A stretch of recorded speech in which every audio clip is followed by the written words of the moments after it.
Hello दोस्तों, मैं Sujit sir. कैसे हैं आप सभी बच्चों? क्लास 9th के चैप्टर 3 कॉन्स्टिट्यूशनल डिजाइन की वीडियो की पार्ट 2 में आज हम उपस्थित हैं। आज की वीडियो में हम making of constitution in India, Bharat के संविधान के निर्माण पर चर्चा करेंगे। पहले वीडियो में हमने साउथ अफ्रीका में बने संविधान के विषय में चर्चा किया था। यहां पर ये देखेंगे बच्चों कि why do we need a constitution, किसी देश को संविधान की जरूरत क्यों पड़ती है। सबसे बड़ी चीज है बच्चों कि संविधान के लिए विभिन्न तरह के लोगों के बीच में सामंजस्य स्थापित करना, रिश्तों को अच्छा बनाना, कानून इस प्रकार बनाना कि जो नागरिकों के अधिकारों के साथ, नागरिकों के कर्तव्यों के साथ सरकार की सीमा को, उसके कार्य को संवैधानिक तरीके से करे, जिससे न केवल देश बल्कि देश में रहने वाले नागरिक दोनों के साथ आपसी सामंजस्य मजबूत हो। ये बातें होती हैं। अगला, विश्वास। किसी भी लोकतंत्र में सरकार के साथ कैसा विश्वास हो, उसके साथ रहन सहन, उसके साथ नियम कानून जो संविधान में बनाए जाते हैं, देश के हित में बनाए जाते हैं, देश के नागरिकों के हित में बनाए जाते हैं। समरसता होनी चाहिए। कई धर्म के लोग, कई जाति के लोग, कई संप्रदाय के लोग रहते हैं। आपस में इन रिश्तों को इस प्रकार पिरो करके रखना चाहिए कि जैसे किसी को किसी भी प्रकार से, चाहे समानता के आधार पर, स्वतंत्रता के आधार पर, देश में एक स्थान से दूसरे स्थान पर भ्रमण करने के आधार पर, व्यापार व्यवसाय के चयन के आधार पर किसी भी प्रकार के कोई गतिरोध, कोई विवाद न उत्पन्न हो, ये होती है। भारतीय संविधान के निर्माण की जहां तक बात है बच्चों, भारत विविधताओं का देश है। भारतीय देश पर जिस प्रकार साउथ अफ्रीका पर ब्रिटिश गवर्नमेंट का शासन था, एक लंबे समय तक ब्रिटिश गवर्नमेंट का शासन भारत पर भी रहा है। और ऐसे दौर में जब ब्रिटिश गवर्नमेंट का शासन था, आपको पता है कि 1947 में 15 अगस्त को जब देश आजाद हुआ तो पाकिस्तान और हिंदुस्तान नाम के दो राष्ट्र बने। लेकिन पाकिस्तान का जन्म जो धर्म के आधार पर हुआ था, उस दौर में हमारे देश में कई धर्म के, कई पंथ के, कई जाति के, कई वर्ग के लोग रहते थे। सभी के साथ सामंजस्य बैठाना, एक ऐसा संविधान बनाना जो न केवल लोकतंत्र को मजबूत करता हो, सरकार को मजबूत करता हो, उसकी प्रभुसत्ता, उसकी विदेश नीति को मजबूत करता हो, बल्कि नागरिकों की सुरक्षा के साथ साथ नागरिकों में इस बात का विश्वास पैदा करना कि हम स्वतंत्र देश के नागरिक हैं, हमें हर प्रकार का कार्य स्वतंत्र ढंग से करने के, चयन करने की और उसे चुनने की आजादी मिलती है। इन सब बातों को ध्यान रख करके संविधान बना। इस सारी बातें हमारे संविधान में झलकती हैं। तो आइए देखते हैं बच्चों कि making of the Indian constitution. हालांकि the path of constitution during the freedom struggle, भारतीय संविधान की बात आजादी से ही आती है, स्वतंत्रता के संघर्ष के साथ ही आती है। इन 1922 Motilal Nehru and 8 others Congress leaders draft a constitution of India, जिसे नेहरू रिपोर्ट कहते हैं। ब्रिटिश सरकार के समय 1928 में मोतीलाल नेहरू ने अपने 8 मेंबर्स के साथ एक बड़ा भारत के संविधान किस प्रकार के होंगे, इसमें नियम कानून कैसे होंगे, हालांकि डोमिनियन स्टेटस की बात उन्होंने उसमें किया था, अपने बेसिक स्वराज की। और इसी बात को इंडियन नेशनल कांग्रेस ने 1931 में कराची रेजोल्यूशन में इसको अडॉप्ट किया। Independent India constitution should look like, कैसा होना चाहिए।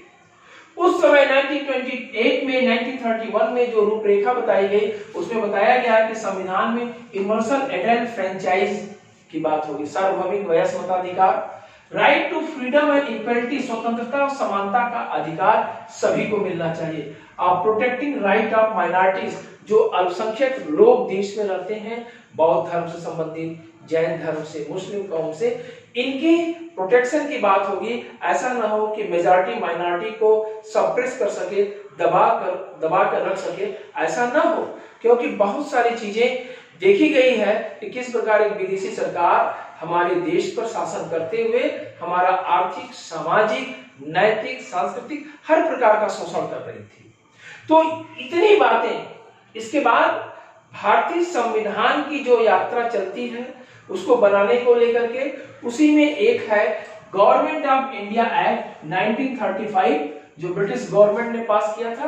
भारतीय संविधान में बच्चों, आज जो भारत का संविधान है उसमें गवर्नमेंट ऑफ इंडिया एक्ट का प्रतिबिंब दिखता है। अधिकांश भारतीय संविधान को उसी समय स्वीकार कर लिया गया जिसमें government of India act 1935 British सरकार के द्वारा जो बनाई गई थी वो परिलक्षित होती है।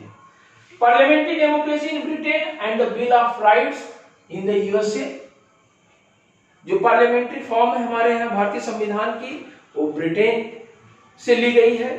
हमारी bill of rights, fundamental rights जो ली गई है वो भी जो है कहीं न कहीं से ली गई है, अर्थात संयुक्त राज्य अमेरिका से ली गई है। सोशलिस्ट रिवॉल्यूशन इन रशिया, रूस में, अभी आप लोगों ने देखा होगा हिस्ट्री के चैप्टर में कि रूस की क्रांति जो समाजवादी विचारधारा की है, कम्युनिस्टों की सरकार के द्वारा स्थापित की गई थी, उस समाजवादी विचार का भी हमारे संविधान में झलक दिखता है जो मौलिक कर्तव्यों के रूप में देखने को मिलता है। यहाँ तक बातें समझ में आती है कि कहीं न कहीं बहुत कुछ भारतीय संविधान के निर्माण में एक लंबी यात्रा है। इसी प्रकार अगर देखा जाए तो 1940 में एक अगस्त प्रपोजल, जिसे अगस्त प्रस्ताव भी कहते हैं, ब्रिटिश सरकार के समय लाई गई थी। Lord Lithgow, at the time he was the governor general of India, and 1942 में क्रिप्स मिशन भारत में आया। भारतीय संविधान की रूपरेखा पर इन लोगों ने भी बहुत सारी बातें की, लेकिन ये क्लियर नहीं हो पाया कि क्रिप्स मिशन या अगस्त प्रस्ताव भारत का संविधान भारतीयों के द्वारा बनेगा या अंग्रेजों के द्वारा। वो भारतीयों के द्वारा यहां तक सहमत नहीं थे। इसके बाद मार्च 1946 में कैबिनेट मिशन प्लान आता है। इसी कैबिनेट मिशन प्लान ने भारत के संविधान को ये बता दिया कि भारत का संविधान भारतीयों के द्वारा होगा। भारत के ब्रिटिश प्रांत और देशी रियासतें मिलकर के भारतीय संविधान का निर्माण करेंगी।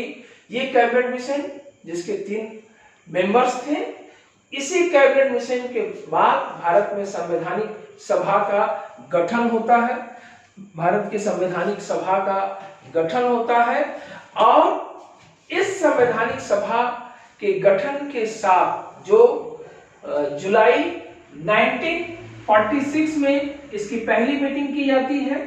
जुलाई 1946 में भारतीय संवैधानिक सभा के गठन के समय ये बात बताई गई कि इसके सदस्य कैसे होंगे, कहां से चुने जाएंगे। इस समय तक बच्चों ब्रिटेन में भी लेबर पार्टी की सरकार बन गई है। लॉर्ड एटली जो ब्रिटेन का प्राइम मिनिस्टर है, भारत के संवैधानिक सभा भारतीयों के द्वारा बने इस बात को एक्सेप्ट कर लिया है और भारतीय संविधान के निर्माण की रूपरेखा को बनाने में लेबर पार्टी की भी बड़ी मदद मिली है। एक तरह से देखा जाए तो उसके स्वीकारोक्ति के बाद यहाँ पर भारतीय संविधान भारतीयों के द्वारा बनेगा, इस पर बात आगे चलती है। जुलाई 1946 में इसकी मीटिंग होती है और संवैधानिक सभा का जब गठन हुआ तो पहली मीटिंग बच्चों 9 दिसंबर 1946 को होती है, लेकिन सच्चिदानंद सिन्हा इसके एक तरह से टेम्परेरी अध्यक्ष चुने जाते हैं। 11 दिसंबर 1946 को डॉक्टर राजेंद्र प्रसाद को संवैधानिक सभा का, कॉन्स्टिट्यूंट असेंबली का प्रेसिडेंट बनाया जाता है और इन्हीं की छत्र छाया में पूरे संवैधानिक सभा के द्वारा भारतीय संविधान का निर्माण होता है और इसमें भारत की धार्मिक, जाति, वर्गीय बनावट का विशेष ध्यान रखा गया। किसी वर्ग के द्वारा, किसी जाति के द्वारा, किसी धर्म के द्वारा न कोई आवाज उठ सके और न किसी को दबाया जा सके। भारत के सर्वांगीण विकास के साथ साथ हर वर्ग के विकास, हर वर्ग का नेतृत्व संविधान को मिलता रहे, इस बात का विशेष ध्यान रखा गया। और इतना नहीं, उस समय ब्रिटिश भारत में जो प्रांत थे, इसके अतिरिक्त देशी रियासतें थी। देशी रियासतों की एक बड़ी समस्या थी। भारतीय संवैधानिक सभा का जब चयन किया गया था, उस समय पाकिस्तान का बंटवारा नहीं हुआ था बच्चों। उस समय 389 मेंबर्स कॉन्स्टिट्यूंट असेंबली के चुने गए थे, जो भारतीय संविधान के निर्माण की बात करते हैं। इसमें अभी पाकिस्तान के बंटवारा की बात नहीं है। लेकिन आगे चल करके मोहम्मद अली जिन्ना, उसकी पार्टी मुस्लिम लीग, भारतीय संविधान के निर्माण में एक ऑब्स्टेकल के रूप में खड़ा हो जाता है और 16 अगस्त 1946 को नोआखाली में जाकर के एक बड़ा सांप्रदायिक दंगा करवा देता है, जिसके परिणाम स्वरूप भारत की विभाजन की बात मान ली जाती है। भारत पाकिस्तान नाम के दो स्वतंत्र देश होंगे, इसकी बात मान ली जाती है। इस प्रकार जो मुस्लिम बाहुल्य क्षेत्र पंजाब और बंगाल से इस 389 में संवैधानिक सभा के जो मेंबर्स थे, उनकी संख्या घट जाती है, जो पाकिस्तान के निर्माण के क्षेत्र में चला जाता है। तो नंबर ऑफ मेंबर्स जो असेंबली के, कॉन्स्टिट्यूंट असेंबली की 299 है। मतलब भारतीय संविधान के निर्माण में एक्चुअल मेंबर्स की संख्या 299 है। ये लंबी यात्रा के बाद भारतीय संविधान बनने के पथ पर अग्रसर होता है। भारतीय संविधान को लिखने का, ड्राफ्टिंग करने का राइट्स डॉक्टर भीमराव अंबेडकर को दिया जाता है। डॉक्टर भीमराव अंबेडकर सहित 7 मेंबर हैं जो संविधान का ड्राफ्ट तैयार करते हैं।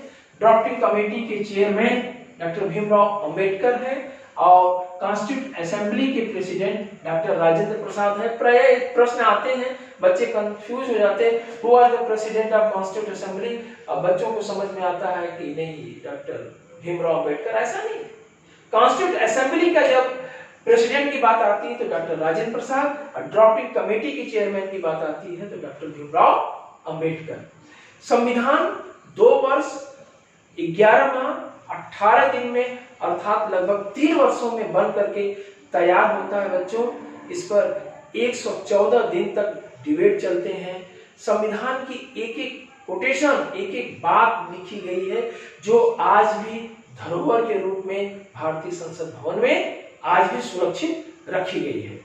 और भारतीय संविधान बन करके 24 नवंबर 1949 को तैयार हो गया, इसीलिए डेट है adopted the constitution on 26 November 1949। Effective date है 26 जनवरी 1950। 26 जनवरी 1950 को भारतीय संविधान पूरे देश में लागू होता है और इस दिन को रिपब्लिक डे के रूप में हमारा देश सेलिब्रेट करता है। आपको पता होगा कि जब आजादी का समय चल रहा था, उस समय रावी नदी के तट पर 26 जनवरी 1930 को complete independence day, complete independence की मांग अर्थात पूर्ण स्वराज की मांग पंडित जवाहरलाल नेहरू, इंडियन नेशनल कांग्रेस और तमाम बड़े लीडरों से मांग की गई थी। उसी डेट को ध्यान में रखते हुए 26 जनवरी 1950 को पहला रिपब्लिक डे मनाया जाता है, जो आज भी, इसीलिए 26 जनवरी को ही रिपब्लिक डे आज भी मनाया जाता है।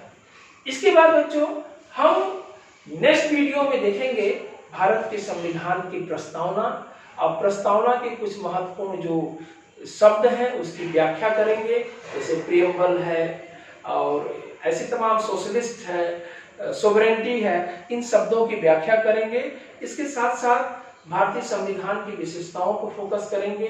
भारतीय संविधान के निर्माण में बहुत महत्वपूर्ण हस्तियां भी साथ दी हैं, सहयोग दी हैं, कुर्बानी दी है, जिसमें सरदार वल्लभ भाई पटेल, डॉक्टर राजेंद्र प्रसाद, भीमराव अंबेडकर के क्या नाम, श्रीनिवास अयंगर साहब, ऐसे तमाम सदस्य हैं। कुछ महत्वपूर्ण चर्चित हस्तियों की भी चर्चा हम नेक्स्ट वीडियो में करेंगे बच्चों। Thank you for watching video. Once again thanks.